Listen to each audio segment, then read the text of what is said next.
बिस्मिल्लाहिर्रहमानिर्रहीम, अस्सलाम वालेकुम। Welcome viewers to our channel.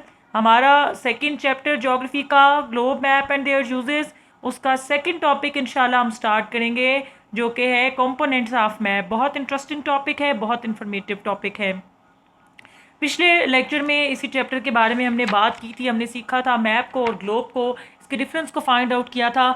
आज हम देखेंगे कि वो कौन से ऐसे एलिमेंट्स और कंपोनेंट्स हैं जो कि मैप को फर्दर स्टडी करने में, मैप को फर्दर समझने में बहुत मददगार साबित होते हैं। इन सब कंपोनेंट्स को, एक एक कंपोनेंट को हम डिटेल में इंशाल्लाह इस वीडियो के अंदर समझेंगे।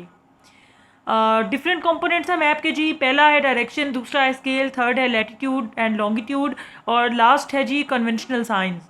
तो स्टार्ट करते हैं सबसे पहले डायरेक्शन के बारे में।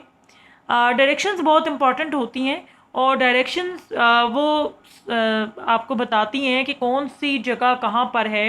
इसमें दो तरह की टाइप्स आ जाती हैं डायरेक्शन की। पहली डायरेक्शन जो है वो कहलाती है जी प्राइमरी डायरेक्शन, कार्डिनल पॉइंट्स भी कहा जाता है। और सेकंड जो टाइप है डायरेक्शंस की वो सेकेंडरी डायरेक्शंस कहलाती हैं। बहरहाल दोनों बहुत इंपॉर्टेंट हैं क्योंकि ये हमें किसी भी एरिया को लोकेट करने में बहुत मदद देती हैं, हमें समझने में मदद देती हैं किसी भी कंट्री की लोकेशन को। तो सबसे पहले हम पढ़ेंगे, स्टार्ट करेंगे प्राइमरी डायरेक्शंस के बारे में। जी प्राइमरी और कार्डिनल पॉइंट्स जो हैं वो चार हैं। पहला है जी नॉर्थ, देन साउथ, ईस्ट और वेस्ट। और उसके बाद सेकेंडरी डायरेक्शंस।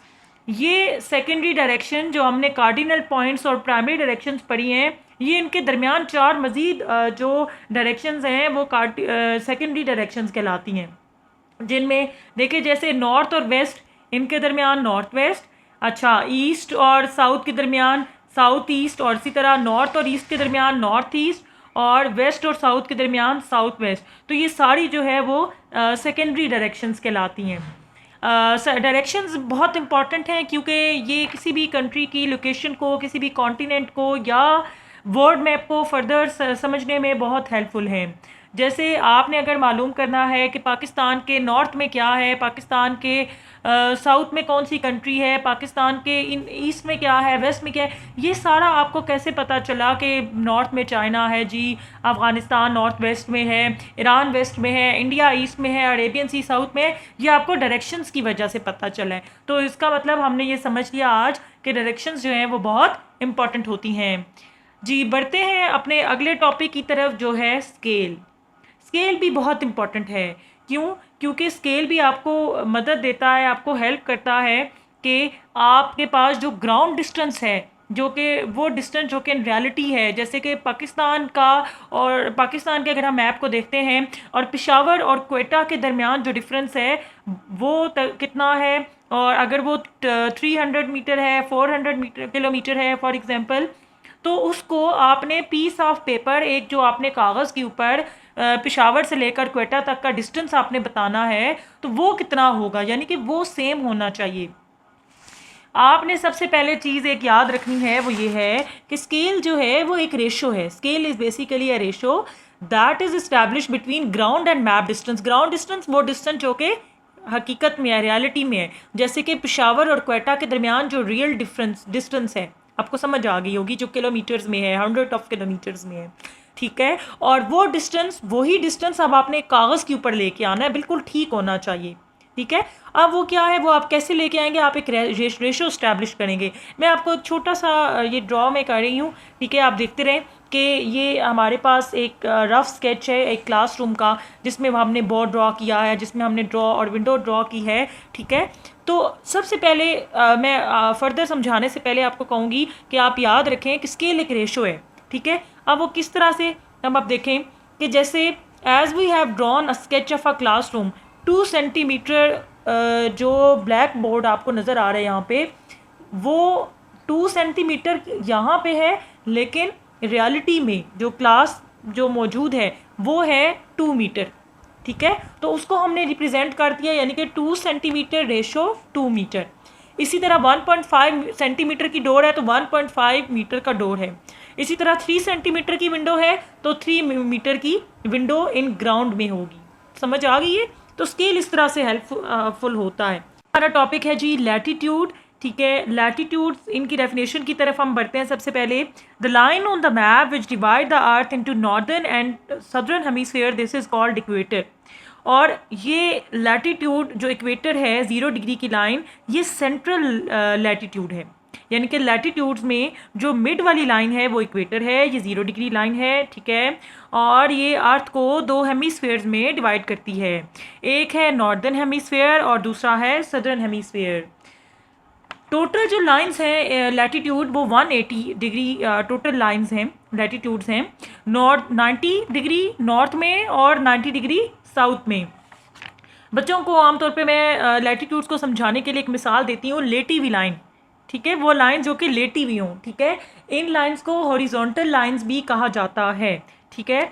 और उसके बाद नेक्स्ट हम पढ़ते हैं जी longitudes. Longitudes, these are the lines which divide the earth into eastern and western hemisphere. वो लाइन, सेंट्रल लाइन लॉन्गिट्यूड में जो कि अर्थ को ईस्ट में और वेस्टर्न हेमिस्फीयर में डिवाइड करती है, वो 0 डिग्री की लाइन है और वो प्राइम मेरिडियन कहलाती है, ठीक है। और बाकी टोटल जो है वो लॉन्गिट्यूड्स वो 360 हैं, 360 डिग्री की लाइंस हैं। 180 in the east and 180 in the west. आपने एक दो दोबारा हम ज़रा रिकॉल कर लेते हैं। सबसे पहले लैटिट्यूड के बारे में पढ़ा। वो लैटिट्यूड की जो सेंट्रल 0 डिग्री की लाइन वो इक्वेटर है, जो कि अर्थ को नॉर्दर्न और सदर्न हेमिस्फीयर में डिवाइड करती है। इसी तरह लॉन्गिट्यूड 0 डिग्री लाइन जो कि प्राइम मेरिडियन कहलाती है, जो कि अर्थ को डिवाइड करती है ईस्टर्न और वेस्टर्न हेमिस्फीयर में। टोटल लॉन्गिट्यूड्स लैटिट्यूड्स 180 डिग्री हैं और लॉन्गिट्यूड्स जो हैं वो 360 डिग्री हैं, ठीक है। अब आगे हम बढ़ते हैं और हम स्टडी करते हैं कन्वेंशनल साइंस को। सबसे पहले हम डेफिनेशन को देखेंगे कि फिजिकल और cultural landforms, they are basically shown on the map on the earth, they are shown by some symbols on map.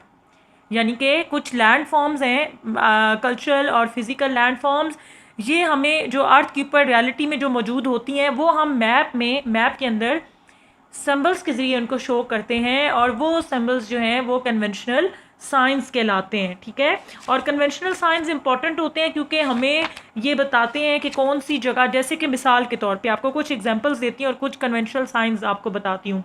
Railway line, bridge, canal, mosque, उसके बाद किल्न है, ब्रिक किल्न, ठीक है, पुलिस स्टेशन है, metalled road है, unmetalled road है, foot track है, settlement है, टेलीग्राफ लाइन है, टेलीग्राफ ऑफिस है। ये सारे कन्वेंशनल साइंस होते हैं, यानी कि ये साइंस बने होते हैं और वो जगह वहाँ पे ड्रॉ होती है मैप के अंदर। तो इन साइंस के ज़रिए हमें पता चल जाता है जी, अच्छा ये लाइन, रेलवे लाइन यहाँ पे जो मैप के अंदर है, रेलवे लाइन ये यहाँ से यहाँ तक है, ठीक है। ब्रिज कहाँ पे है, वो साइड में कन्वेंशनल साइड वाले पोर्शन में आपको मिल जाएगा कि जी ये ब्रिज है। तो अब आप मैप के अंदर जब आप देखेंगे तो वो आपको ब्रिज का वो साइन आपको वहाँ पे मिलेगा, आपको पता चल जाएगा कि जी इस जगह पे ब्रिज है। इसी तरह मॉस्क कहाँ पे है, चर्च कहाँ पे है, ठीक है। बहुत सारे बाकी सेटलमेंट, कल्चरल और जो फिज़िकल लैंडस्केप्स होती हैं वो आपको बेसिकली माउंटेन्स कहाँ पे हैं, प्लेन कहाँ पे हैं, ये सारे जिन सिंबल्स के ज़रिए हमें शो होते हैं वो बेसिकली आपके कन्वेंशनल साइंस कहलाते हैं। ये बहुत इंपॉर्टेंट आप कह सकते हैं कि टॉपिक है, बहुत इंपॉर्टेंट ये कन्वेंशनल साइंस होते हैं मैप को स्टडी करने में। उसके बाद ट्रीज़ कहाँ पे हैं, कल्टिवेटेड एरियाज़ कहाँ पे हैं, सेटलमेंट कहाँ पे हैं, वेल कहाँ पे है। तो ये साइंस जो है वो आपने समझने भी हैं क्योंकि ये सम टाइम पेपर में भी आ जाते हैं। ऑब्जेक्टिव टाइप में पूछा जाता है कि जी रेलवे लाइन का आप ज़रा ड्रॉ करके दिखाएं सिंबल। उसके बाद रेलवे ब्रिज का कन्वेंशनल साइन आप ड्रॉ करें, ट्रीज़ का, कल्टिवेटेड एरियाज़ का। तो आपने इन चीज़ों को समझना है। आज हमने ज़रा हम लेक्चर को आज के रिव्यू करते हैं। आज हमने क्या क्या सीखा। आज हमने सीखा डिफरेंट कंपोनेंट्स ऑफ मैप को, हमने डायरेक्शंस को सीखा, प्राइमरी डायरेक्शंस को पढ़ा, सेकेंडरी डायरेक्शंस को पढ़ा। उसके बाद हमने स्केल को देखा। उसके बाद then we discussed about latitude, longitude and the last topic was conventional sign.